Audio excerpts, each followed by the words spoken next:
Hello YouTube, this is Robert Ness816 and this is not a video game video. This is not a random electronics video. This is a random video about Traxxas and their stupid two-wheel drive design. So this video is going to affect people that own the Bandit, Rustler, and the Slash. And it's an issue that if you've owned these Traxxas vehicles or own them or just getting into the hobby and discovering this, then you know it all too well. The issue is dirt getting into this part of the car right here due to a very stupid design that Traxxas uses with their spur gear cover. So the whole idea of a dust cover is to cover the gears and prevent dirt from getting in the housing and chewing up your gears, right?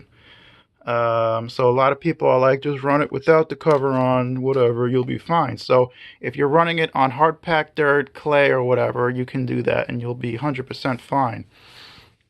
The issue is if you run it through sand, if you run it through wet dirt, if you run it through any type of dirt, basically, it's going to get in there and it's going to chew up your spur gear.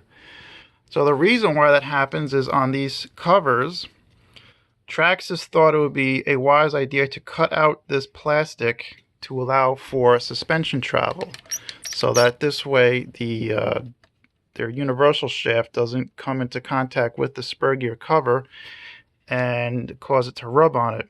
Now the issue with that is that just opens up the entire gearbox cover, or spur gear cover I should say, for contamination to get in there. And since this is a spinning part and it is in the back of the vehicle where dirt and everything else happens to collect, this will sling dirt into your spur gear and it will go into your pinion gear and it will basically chew up your spur gear. So the parts are cheap, but the problem is that when it keeps happening, then it gets really annoying. So the stupid thing, to add insult to injury, is that Traxxas has been producing this same dumb design for the last 10 to 15 years.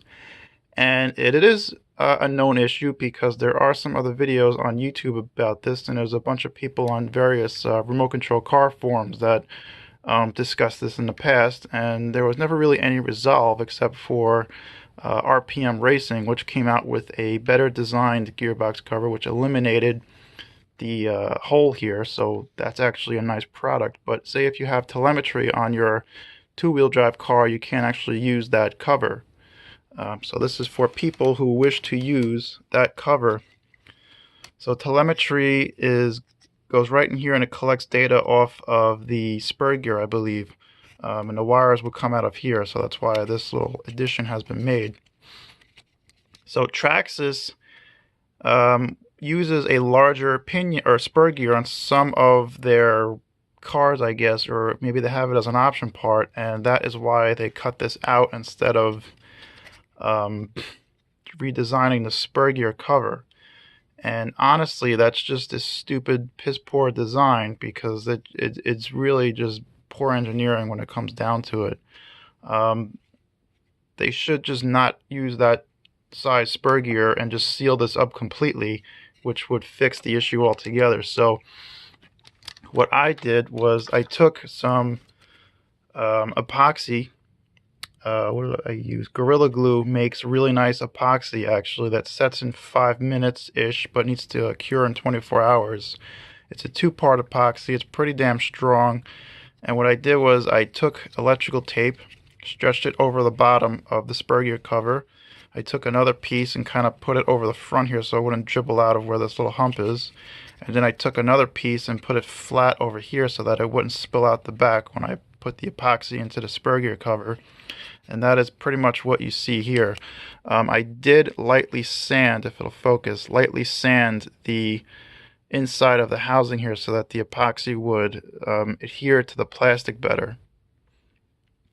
So after it dried, I sanded it all down and shaped it, and I now have a perfectly flat surface for the epoxy to seal against the plastic, hopefully preventing contaminants from getting inside of the spur gear housing. I've also beveled out the front portion of the spur gear housing here, which will hopefully Well, actually, I've tested it. Actually, it does clear the universal shaft when a suspension has to go all the way up. This front section here is what you need to kind of bevel out, so that's like nice and round. So yeah, it's basically a fix for a problem that shouldn't exist, if you ask me. I hope someone finds this video useful, and yeah, I mean, just let me know if it worked out for you, or if you just went ahead and bought the RPM spur gear cover, which is something I might do in the future, but you know. So anyways, just let me know, guys. Let me know if you had any luck with this. Let me know if you've ever damaged any of your spur gears or pinion gears due to the hole that's in these housings. Maybe we can get Traxxas to change their design on this thing, because it is pretty much a stupid, cheap way of not altering anything by just cutting out a hole so it'll work. So thanks for watching, guys.